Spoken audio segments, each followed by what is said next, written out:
Hey everybody, welcome back to the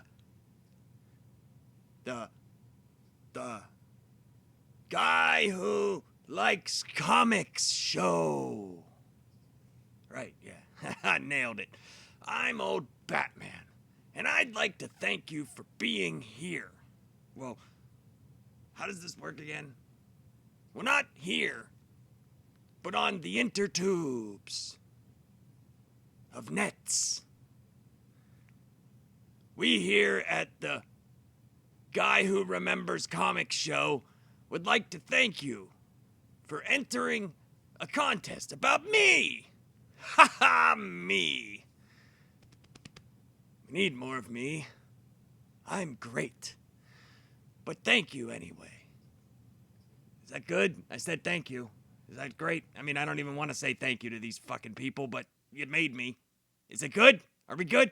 And welcome back to the me and the guy who remembers the comics that he talks about on the show. Thank you. Hey everybody, welcome back to Lapsed Comic Fan. I'm Steve, and today we're talking Batman, Superman, World's Finest.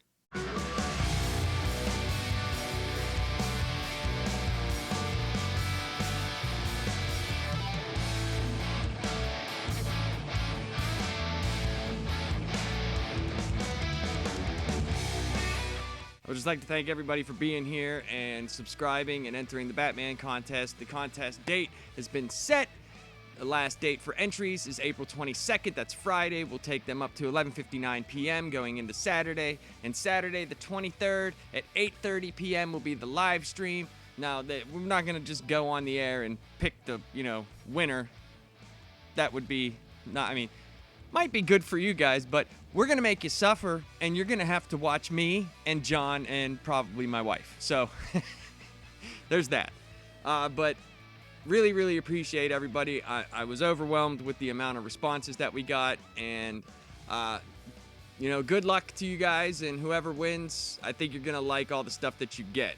I'm not going to show everything because you guys already know what's in the prize pack. You could watch any of my other videos to see.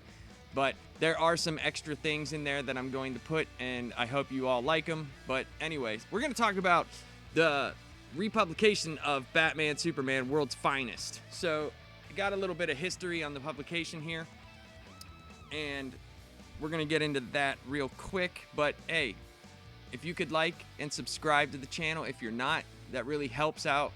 And, we're a small channel here, and any subscription or like or comment would be very, very greatly appreciated and very welcomed.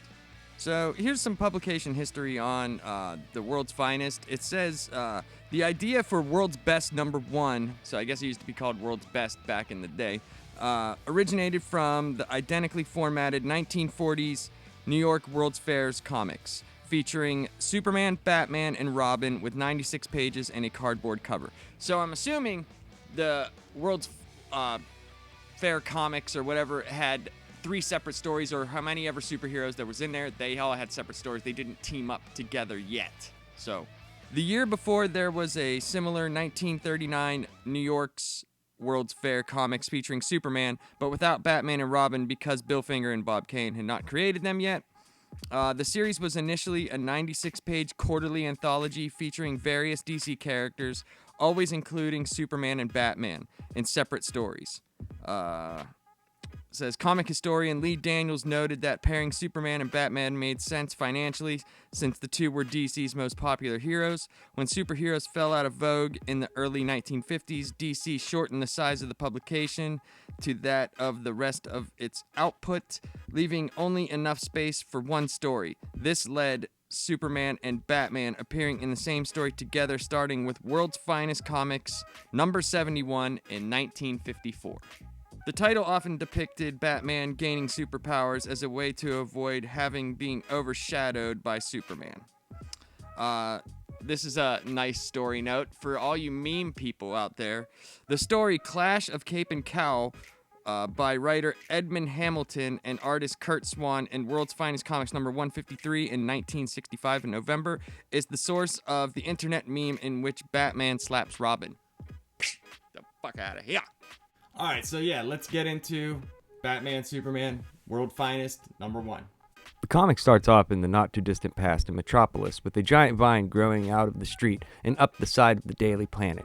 Inside the building, everyone is evacuating, but Lois Lane doesn't know where Clark Kent is, so I'm going to assume she doesn't know he's Superman in this story, or she's keeping up appearances. Sitting atop the globe on the Daily Planet is Poison Ivy, Pamela Isley, and she is trying to lure out Superman, and she thinks she has, but in fact it is Batman and Robin who show up, much to her surprise. They have been tracking her since she left Gotham and don't know why she's in Metropolis, and Batman lets her know she's out of her league by coming here. So the comic starts off in the not too distant past, and we see outside the Daily Planet this large vine start growing up the side of the building, and inside everybody's panicking and evacuating, and it looks like Jimmy has got everybody out except Clark Kent.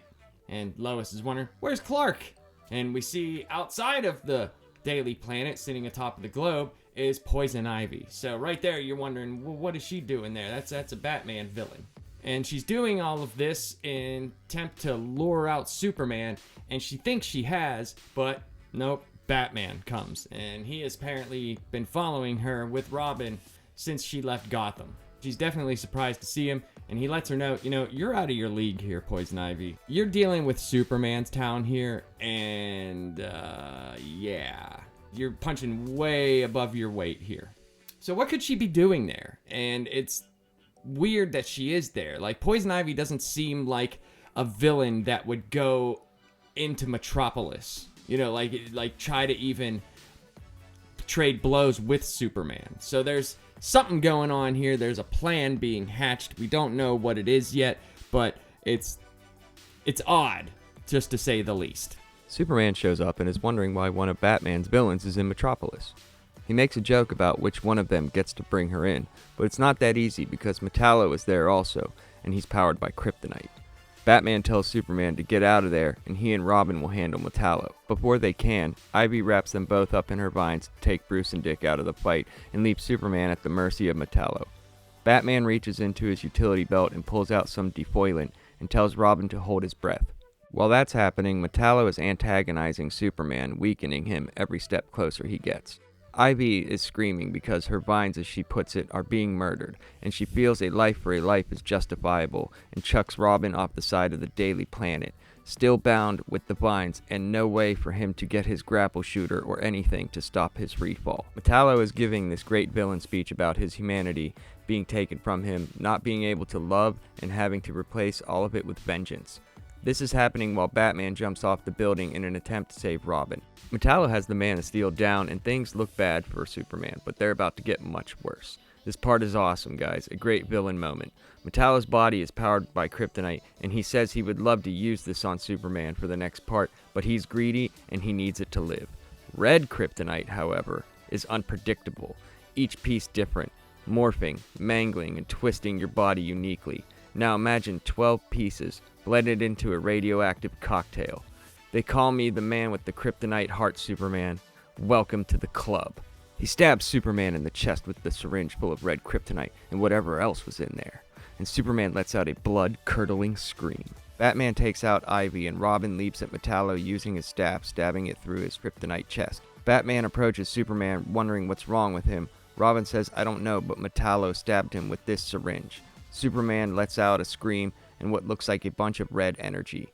On the other building across the street, another figure is standing with our mystery man. So now there are two. One of them says, now the fun begins. They have no idea what's in store for them. So Superman does finally come, and he's looking around and he thinks it's kind of funny because it's one of Batman's villains, and he's like, hey, what the heck is she doing here? And they're gonna go in for, but this takes a very crazy turn because Metallo comes out, and I was thinking, okay, so is Metallo the one that is in, cahoots with Ivy? And there's a large skirmish that happens, and they get separated. Batman and Robin tell Superman to get out of there because Metallo's powered by kryptonite, and before they can, Poison Ivy wraps up Robin, boom, throws him off a building because Batman starts killing her plants.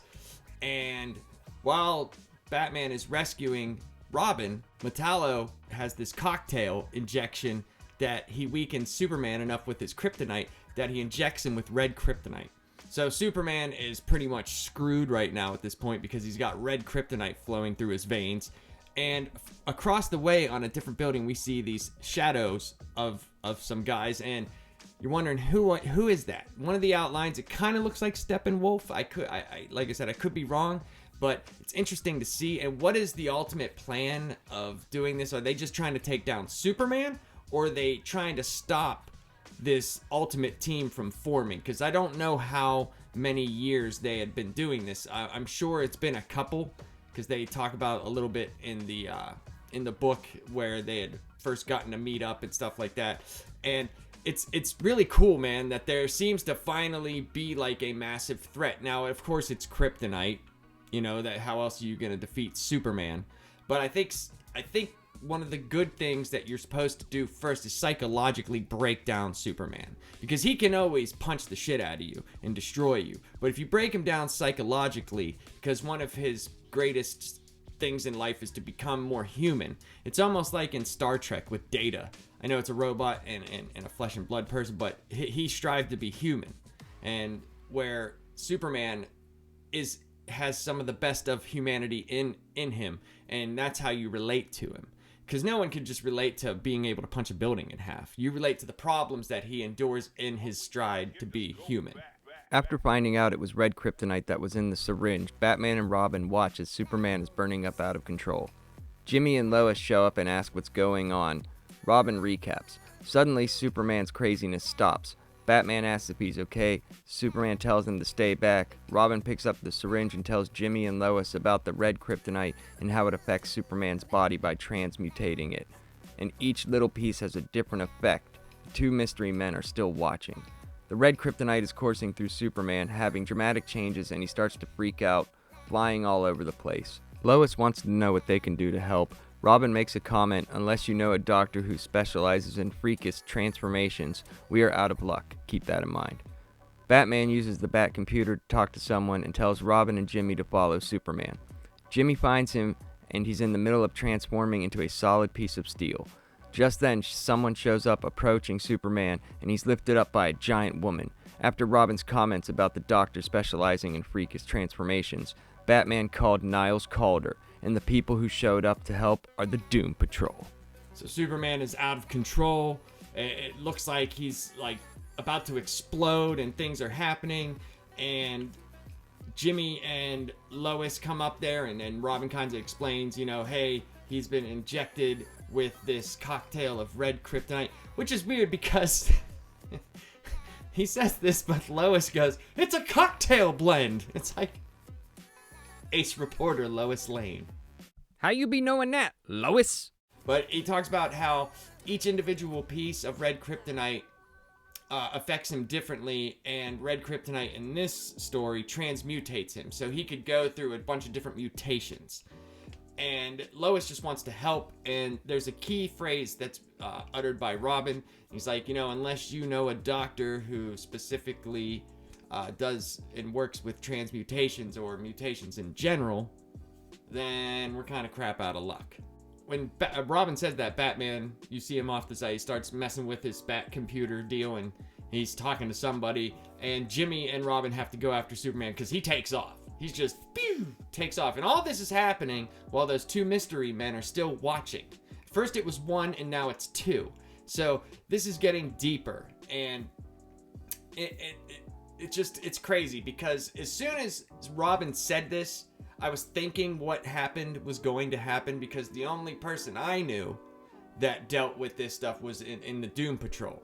And Jimmy finds Superman, he's like about turning into a solid piece of steel, and just then this giant woman approaches. She starts to pick up Superman. We find out that Batman called the Doom Patrol, and specifically Niles Calder, to start working on Superman if he can. This was awesome. I was super excited because they're bringing in the Doom Patrol, who are always cool, and I think they're underrated. You know, I've watched their show on HBO Max, and it's fantastic. And I haven't read a lot of Doom Patrol. I've read stuff that they've been in, but I've never sat down and read actual Doom Patrol books. So this was cool for me. I was happy that it wasn't just, you know, here's Batman, here's Superman, and here's their list of rogues, and we're just only going to use that. It's not the Flash, that helps him. It's not Green Lantern. It's the Doom Patrol. So that was really cool, and I enjoyed that thoroughly. Batman talks with Negative Man and they make a plan. He runs off to Superman to try to talk him down, even though everyone is warning him to stay back since Superman is on a rampage. Batman is pleading with Superman, telling him to remember the sound of his voice. But Superman doesn't see him as Batman. He sees Lex Luthor. The others think this isn't working and they need to jump in. Robin warns them to stay back. He has a plan. He's Batman after all. Superman grabs Batman by the neck, yelling at who he thinks is Luthor, while Batman is trying to get through to him using his real name and trying to convince him this isn't real. Superman thinks it's a Luthor trick. Finally, Batman says, "I have your back always," like he said to him when they first shook hands, and Superman lets him go, realizing what he has done. It's not over yet. His eyes are on fire, his head hurts, and he's losing control. His powers are overloading and the ground is breaking at his feet. Batman yells now, and Negative Man flies in, wrapping Superman up using his powers, making radiation of the red sun, and this finally knocks Superman out. So the members of the Doom Patrol that we see in this comic book, at least in this issue, first one is Cliff Steele. He was a race car driver who got into an accident and his only hope for survival was to put his brain in a robot body. Rita Farr, who they say it was in the jungle and she encountered strange vapors and it turned her into the Elastic Woman. That's why she can get big, small, and yeah. The next one is Larry Trainer, or Negative Man. He was a jet pilot and he absorbed some crazy, weird radiation, unknown radiation. And his body can release and control this other entity called Negative Man. He's like a radioactive energy guy. So they try to help. Rita has him, and Superman just busts out of there, and he's going crazy. So it's starting to make him see stuff. So he thinks he's helping, and his mind's being taken over. And he starts seeing like Zod, and starts going off, and they're trying to make a plan, and he's just taking out everything. And Batman's like, "Scatter! Everybody get out of here! He's gonna destroy you all!" And I love it when he's like, "Boom!" He just crushes the ground, and everything just goes nuts. It's amazing. So they're all in over their heads, and Batman's like, "Larry, we need to talk for a second. We got a plan we got to come up with. Let's do this." So Batman tries to encounter Superman, and they're all like, "You're crazy for doing this," because he's going nuts.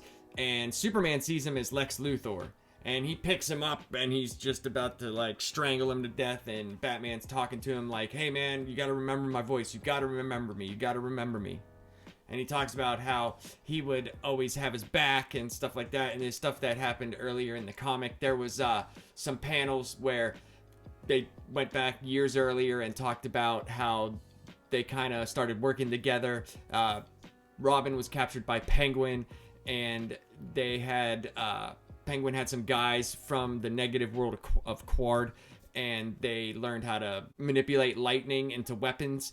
And Batman needed some help, so he got Superman to help, and he rescued Robin. And they talked about how he was like, I would only doing what you would do for me. And Batman was like, "Oh, I always will. Yeah, thank you for helping me." And it was kind of a great moment because you wouldn't really see Batman like that with most other people or other superheroes, like thanking them like that.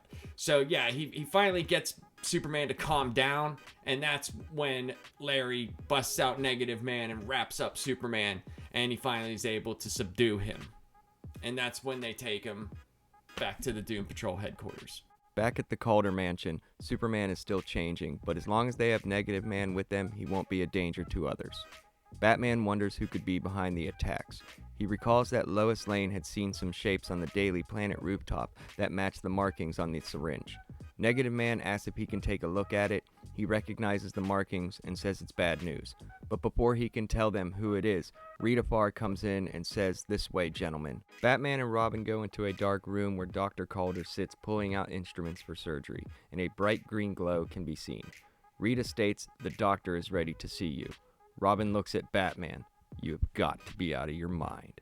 So they get back to the Calder mansion, and Superman is still changing, but as long as they have Negative Man there, it's okay.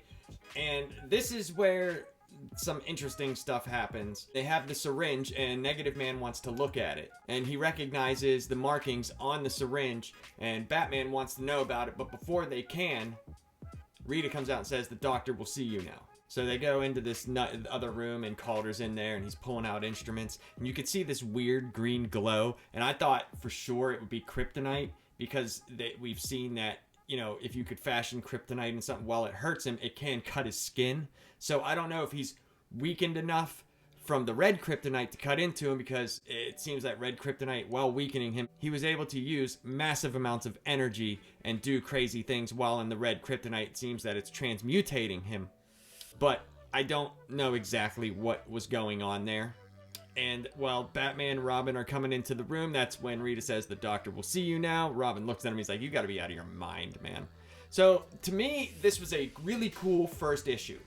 That's where it ends. It was awesome. And I like Batman, want to know who is behind this, because I don't think Batman thinks that Poison Ivy and Metallo can be this together with one of their plans. And how would they know each other? Did they go to the super villain meeting hall and meet up and say, "Hey, look at you. You got green in your chest, and I like green plants. Hey, let's meet up." I think there's a bigger threat here, and I think it's going to be a really cool reveal. And I'm hoping it might be Steppenwolf or something to have to do with Apocalypse. I think that would be cool. But I think having both Batman and Superman villain, someone's trying to take out Superman, obviously, but I think they're also trying to take out Batman. Or it could just be, that they needed Poison Ivy for that. But that seems a little bit weird to me, to have Poison Ivy to cause the distraction if you didn't think Batman was gonna follow her there. It's a little bit weird, but who knows? We'll see. The second issue just came out today, so I'm gonna get it, and I might talk about it in me and John's live stream, which we moved to tomorrow, which is Wednesday, 9:30 p.m. or 10 p.m. the Pop Culture Project YouTube channel. I will send out a tweet early in the morning, and I will put messages out on Facebook and everywhere else. So yeah, guys, what did you guys think of this? I thought it was really cool. I think they did a really good job in presenting a threat and executing that plan. And who are the guys? Who do you think the two guys are up on the rooftop? I want to hear everybody's theory on who they are. And, I really appreciate you guys for being here. We got a couple more days until Friday, and it's going to be awesome. Get in your submissions, guys. Tell a friend, tell whoever you want. There's going to be a lot of prizes in there that you don't know about. But let's try to get this awesome Saturday live stream with some people in it. That's my plan. That's my goal, is to have, at least 4 to 5 people in there. I know that seems small, but hey, you got to start somewhere. I would love for you all to be there, everybody who entered. If you can, subscribe, share it with your friends if you like what I do. If you don't, tell me I suck. I won't be mad. I'll just be like, damn, I suck. That blows. It's Batman Week, everybody. Have a good night. Woohoo!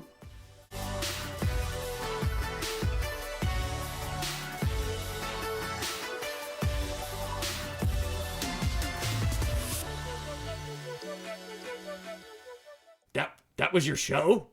That was it? Man. You're not good at this.